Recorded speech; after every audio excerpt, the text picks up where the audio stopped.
let me let y'all make your own mind up about something. I ain't got too much of nothing to say about it. I just want you to hear this. I ain't got too much to say. I always got something to say. Hi, I'm Steve Clemens, and I have a question. Can President Biden convince African leaders that America is a better partner than China? Let's get to the bottom line. That their continent is that hosts leaders from 49 African countries to try and convince them that their continent is a real priority for America. It's going to be a hard sell, since many Africans feel that Washington has treated them with a lot of benign neglect, more of a problem than an opportunity. A place that's full of precious minerals that we want, like lithium and cobalt, which America needs for its electric cars, but also a place loaded with security concerns and humanitarian crises and corruption. Meanwhile, Russia's kind of zoomed to the top as Africa's #1 weapons dealer, and that's all we want. I mean, if they don't watch it, we can invade.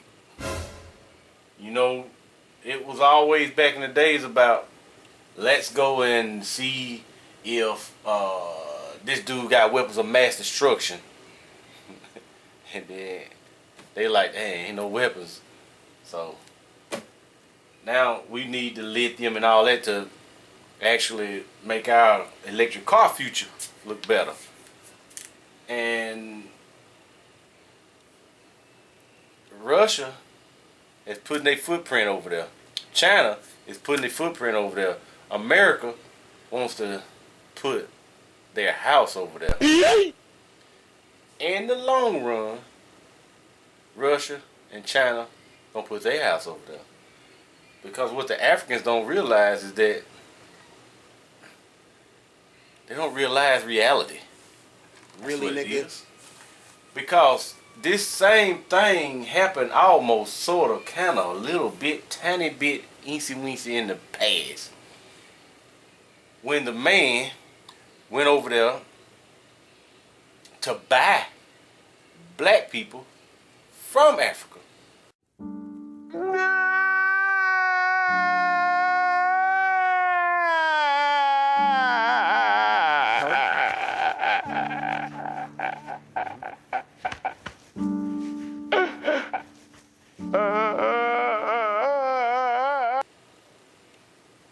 It wasn't enough. So he took some too. Hunted them down, brought them to the United States. And what happened? Nothing.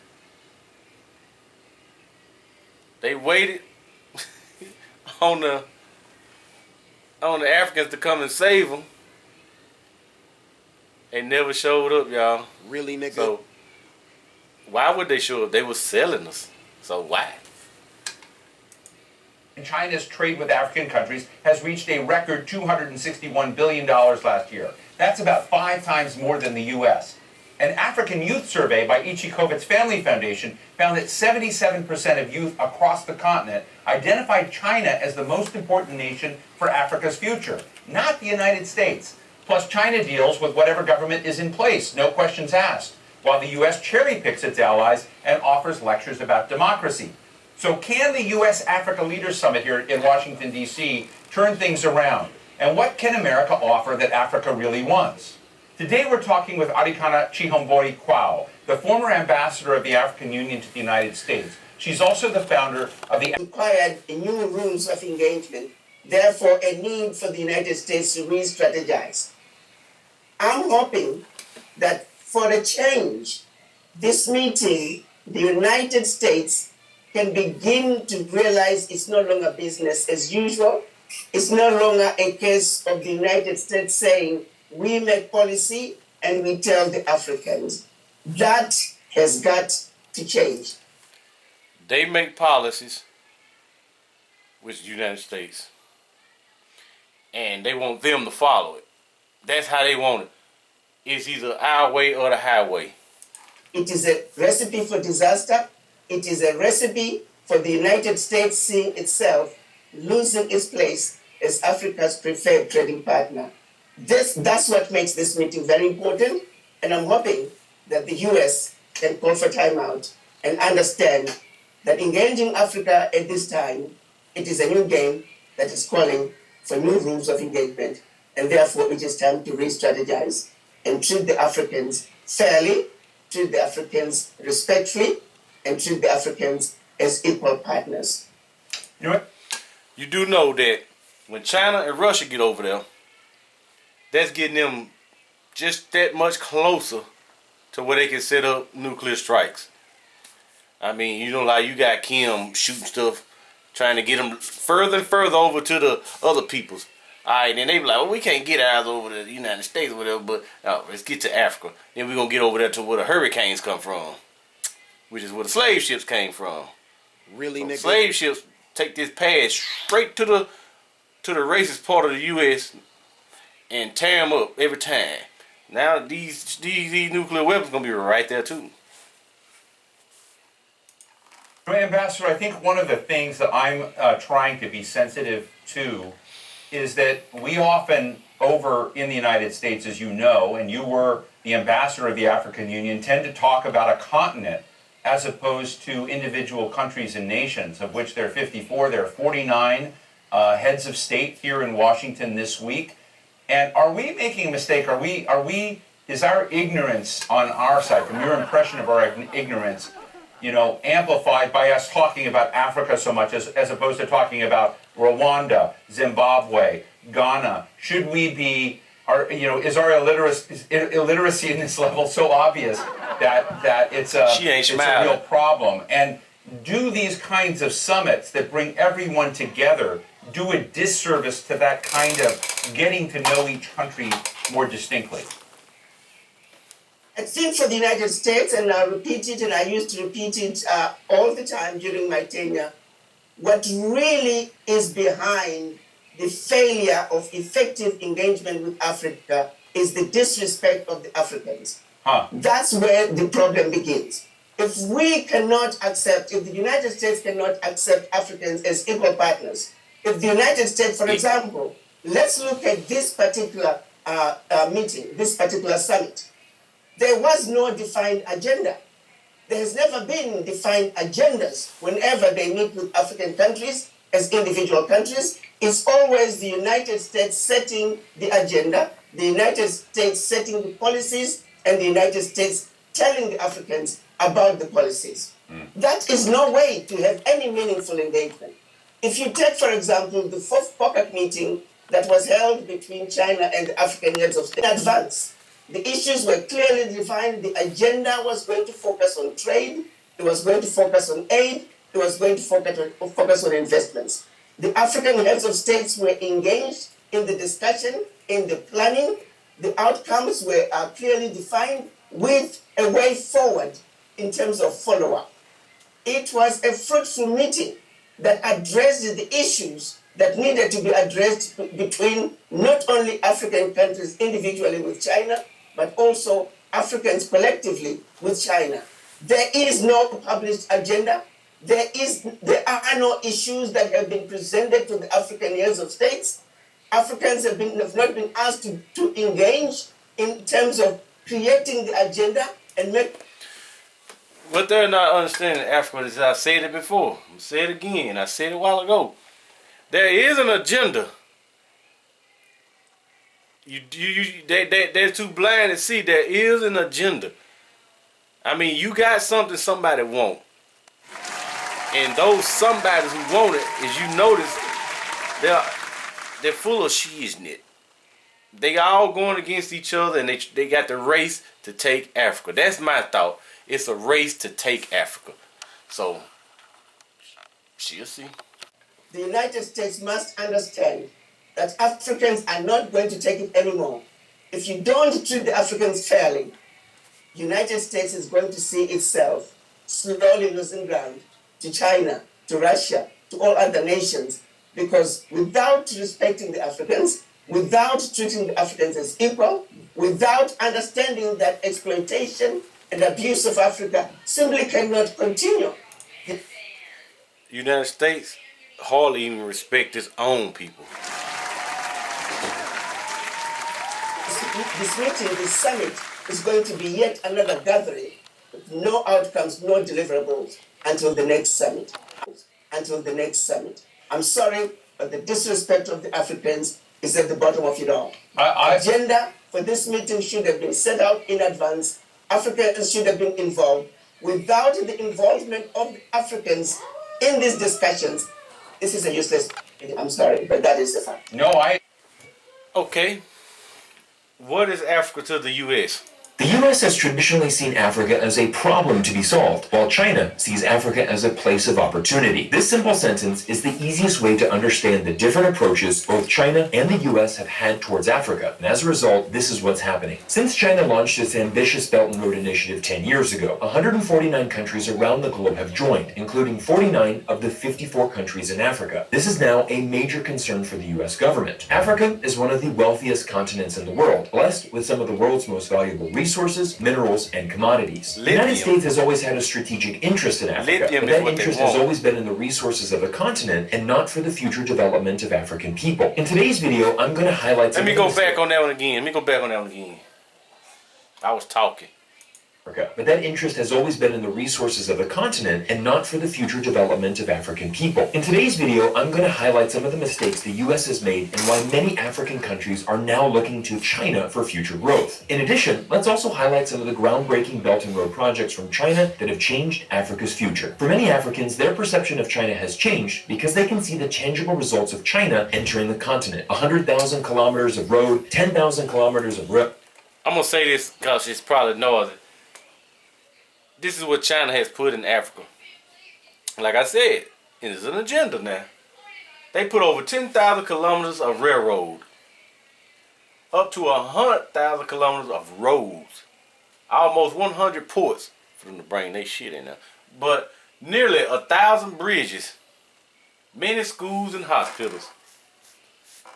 That's what China has built in Africa. If you build all this, you just gave it up for free? Nah. There's something behind it. Railway, over 1,000 bridges, 100 ports, and scores of hospitals and schools. These are the type of projects that give hope to future generations and provide pathways for living a better quality of life. Instead of making similar infrastructure investments in Africa, the U.S. government's primary objective is lecturing African leaders on the dangers of working with China, in hopes that the U.S. can somehow reverse the trend of Chinese investment into Africa. This strategy is not That's all they want to do is try to tell you, oh, don't fool with them people. They're going to get you. They're going to get you. You got to fool with us only. respectful to African nations because the U.S. assumes African leaders don't know how to make the best decisions for their own countries. Here was what Macky Sall, the Like they kids. president of the African Union, recently stated. When we talk, we're often not listened to, or in any case, not with enough interest. This is what we want to change. And let no one tell us, no, don't work with so-and-so. Just work with us. We want to work and trade with everyone. 20 years ago, the U.S. dominated trade in Africa, while China had almost zero presence in the continent. Chinese leaders didn't sit down and strategize on how to stop the United States in Africa. But the American man did. Let's strategize how to stop everybody else. China simply launched its own plans to grab their market share. Fast forward to today, and China is clearly winning the race. In 2022, China's trade with Africa reached $261 billion. They were the turtle. We was the rabbit. Man, who win in the race? An amount nearly 5 times that of the United States. But a statistic that is even more important and really shows how effective China's mission in Africa has been is a recent poll which found 77% of African youth believe China is the most important partner for the future success of their country. But how did America lose its position as leader in Africa? It comes down to one simple mistake. The U.S. government often disrespects smaller, developing countries. Let me explain. When the United States wants to engage with Africa, it treats the continent as one place and fails to address each country individually.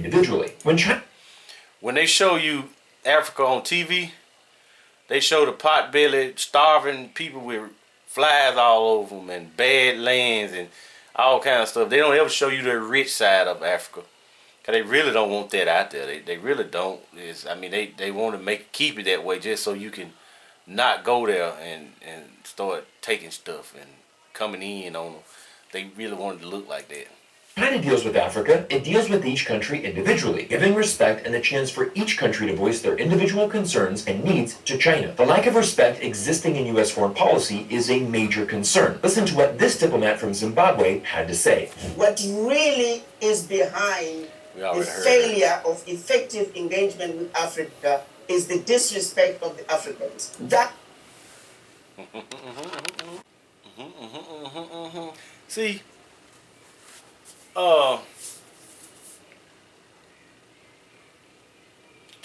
China and U.S.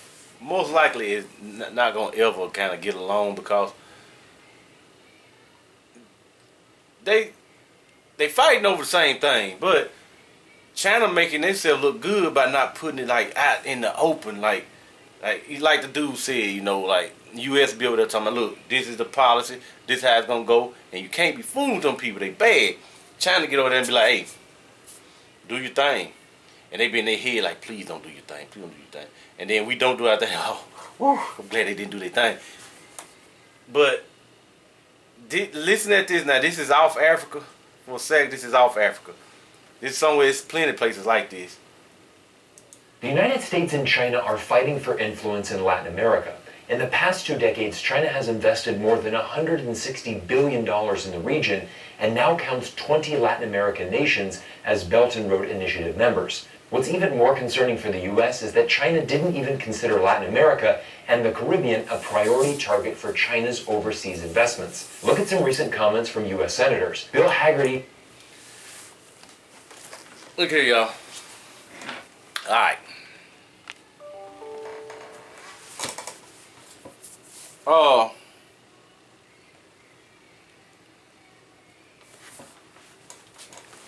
It was a hurricane, y'all. I can't remember which one it was.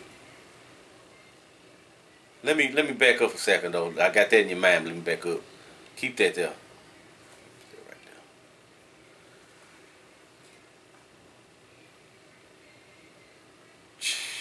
there. How I heard it was China wanted to buy Puerto Rico. They're like, no. Okay.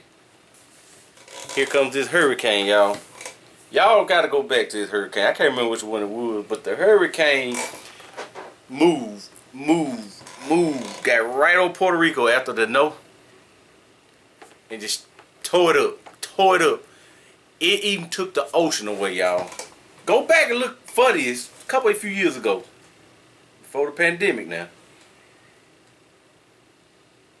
It took the ocean away, y'all. That's how long they parked this hurricane over this place. Now, naturally in that disaster, hurricanes move, slow down, speed up. They don't just stop for 24 hours. Just stop. Like I said, this hurricane took the ocean. You go back and look, when it was all said and done and tore it up, the ocean was gone, y'all. It was gone. There was no ocean there. It was just mud. That's it. The ocean came back, but it was gone. There was videos of people walking out there like, wow, this was the ocean. And they have these devices. If this is my percentage kicking in, my little 5% of damn, I forgot what we call ourselves. The people that's well, we the crazy people. How about that? But that's what they look at us as, you know, conspiracists. There's these antennas and microwaves, all kind of stuff. If you would look, they have like weather places all over, and you can watch when a storm goes towards this thing. It reacts. There's different radars you can look at. It reacts and it make it move, and this one will react and make it move, and they steer it the way they want. And once it get to a certain spot, you can make all this hit like this here, and it'll stay there. So they actually steer these storms in most cases. Once they're out in the ocean, they be doing their thing. But once they get to these little certain things, hey, they start steering it. And then one of my thoughts is, this is me, all me right here. I think when hurricane season hits, wherever that first storm hit, I think that's mainly, not all the time, mainly Well, all the storms gonna hit. If we gonna hit the Gulf, they're gonna be coming. If they hit the Atlantic, they're gonna be going. That's how I think. Now, I've been thinking about this for like 3 or 4 years, and so I've been watching it like that, and I think that's how it works. But also, when the little trails in the sky, the happy trails, they're called seeds. It's got metals in it. What does metal do with electricity? It's conductive, right? Those metals are in that stuff, and that stuff floats across the sky and go into a cloud, or a violent cloud. And it makes that cloud more violent. If you will watch how the lightning strikes go, which the lightning strikes has been getting worse throughout the years, they all with that operation was going on there. You can watch it, like I said, there's satellites. You can watch these things move across, and people think they're clouds. You know how clouds look if you got good common sense. And when that storm hit it's lightning galore right there. That's what it is. So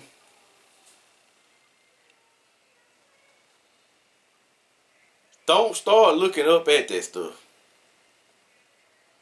It's there, y'all, and it's gonna be there. Just keep your eye on the road. Which I mean by keep your eye on the road. Keep your eye on the road and moving forward in your life to what you're gonna do. Because looking up there, it ain't gonna do nothing but sicken you. Promise me. I promise you. Promise me. I promise you it's just gonna sicken you. And it's also gonna make you sick, but there's nothing you can do about it. So keep your eye on the road, and whatever obstacle come before you, move it out of the way. What's up there is gonna be there. Just keep your eye on the road. Keep living your life to the fullest. Do whatever you need to do to live this life. And I said whatever you need to do.